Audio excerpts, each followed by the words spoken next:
లాభాలు ప్రైవేట్కి ఇచ్చి భారం పేదలపై వేస్తారా? ఆంధ్రప్రదేశ్లో పబ్లిక్ ప్రైవేట్ పార్ట్నర్షిప్ విధానంలో మెడికల్ కాలేజీల నిర్మాణమే మేలంటూ ఎల్లో మీడియా రాతలు రాయడం అన్యాయం, దుర్మార్గమని మాజీ మంత్రి వైసీపీ డాక్టర్ల విభాగం రాష్ట్ర అధ్యక్షుడు డాక్టర్ సీదిరి అప్పలరాజు తీవ్రంగా ఆక్షేపించారు. సోమవారం మీడియా సమావేశంలో ఆయన మాట్లాడుతూ కూటమి ప్రభుత్వం అనుసరిస్తున్న విధానాలపై, ముఖ్యంగా పీపీపీ మోడల్ పేరుతో జరుగుతున్న మెడికల్ కాలేజీల ప్రైవేటీకరణపై నిప్పులు చెరిగారు. గతంలో విశాఖపట్నం తీవ్రవాద దాడులకు సాఫ్ట్ టార్గెట్ భూకంపాల జోన్లో ఉంది. సముద్ర మట్టాలు పెరిగి మునిగిపోతోంది కాబట్టి రాజధానిగా చేయవద్దంటూ రాసిన మీడియానే ఇప్పుడు విశాఖపట్నం అద్భుతం, సూర్యుడు పీపీపీ మోడల్లో మెడికల్ కాలేజీలు ఏర్పాటు చేస్తే పేదలకు మేలు జరుగుతుందని చంద్రబాబు ఏడాదిగా చెబుతున్నారని అప్పలరాజు గుర్తు చేశారు. వైద్య వ్యవస్థలు ప్రైవేటు చేతుల్లో ఉంటే కరోనా లాంటి విపత్తుల్లో ఏం జరిగి ఉండేదో ఒక్కసారి ప్రజలు ఆలోచించాలని ఆయన కోరారు. ఇప్పుడు పార్లమెంటరీ స్థాయి సంఘం పీపీపీ విధానంలో మెడికల్ కాలేజీలు ఏర్పాటు చేయాలని సిఫార్సు చేసిందంటూ పిచ్చిరాతలు రాస్తున్నారు. నిజానికి కమిటీ కొత్తగా ఎవరైనా ముందుకొస్తే రాయితీలు ఇవ్వాలని, వైద్య విద్యలో సీట్లు పెంచడం తప్పనిసరి అని మాత్రమే చెప్పింది. వైద్య విద్య నిర్వహణ అంశం గురించి ఆలోచించాలని మాత్రమే సిఫార్సు చేసింది. అంతే తప్ప ఉన్న వాటిని పీపీపీ విధానంలో చేపట్టాలని ఎక్కడా చెప్పలేదు అని ఆయన స్పష్టం చేశారు. ప్రస్తుతం నిర్మాణంలో ఉన్న మెడికల్ కాలేజీలు, ప్రభుత్వ ఆసుపత్రులు ప్రైవేటు వ్యక్తుల చేతుల్లో పెట్టడం బాధ్యత రాహిత్యం, వెన్నుపోటు మాత్రమే కాదు, పేదల కలల్ని తుంచేయడమే అవుతుందని అప్పలరాజు ఆందోళన వ్యక్తం చేశారు.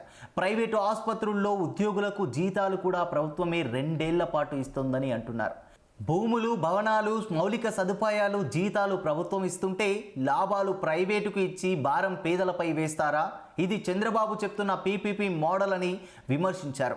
కొత్తగా డబ్బు తీసుకురావాల్సిన అవసరం లేకుండా వైఎస్ జగన్ హయాంలోనే నాబార్డు వంటి ఆర్థిక సంస్థలతో ఒప్పందాలు చేసుకున్నారని, ఆ నిధులను ఉపయోగించకుండా ప్రైవేటు వ్యక్తులకు, బినామీలకు ఇచ్చేందుకు ఏర్పాట్లు చేస్తున్నారని ఆరోపించారు.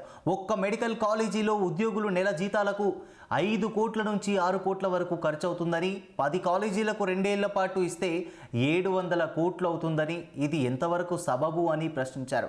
10 మెడికల్ కాలేజీలకు సుమారు 257 ఎకరాలు సేకరించగా ఒక్కో కాలేజీకి 50 ఎకరాల చొప్పున దోచి పెడుతున్నారని ఆరోపించారు.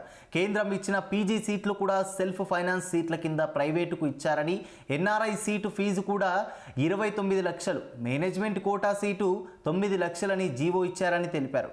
డబ్బులు లేవంటూనే ఈ ప్రభుత్వం కేవలం 18 నెలల్లోనే 2.66 లక్షల కోట్లు అప్పు చేసిందని సీదిరి అప్పలరాజు తెలిపారు. అమరావతి కోసం 7,500 కోట్లు అప్పు చేశారని, 2027లో గోదావరి పుష్కరాలకు 5,000 కోట్లు కేటాయిస్తున్నారని, కానీ మెడికల్ కాలేజీలు పెట్టడానికి డబ్బులు లేవని చెప్పడం ద్వంద్వ వైఖరి అని విమర్శించారు. 10 కొత్త మెడికల్ కాలేజీల ప్రైవేటీకరణ చర్యలపై వైసీపీ చేపట్టిన కోటి సంతకాల సేకరణ కార్యక్రమానికి విశేష స్పందన లభించిందని అప్పలరాజు తెలిపారు. సోమవారం అన్ని జిల్లా కేంద్రాల్లోని ర్యాలీలు నిర్వహించి ఆ పత్రాలను విజయవాడకు తరలిస్తామని చెప్పారు. ఈ నెల 18న సాయంత్రం 4 గంటలకు వైసీపీ అధ్యక్షుడు వైఎస్ జగన్ గవర్నర్ అబ్దుల్ నజీర్తో భేటీ అయ్యి ఈ కోటి సంతకాల పత్రాలను సమర్పిస్తారని ఆయన వివరించారు.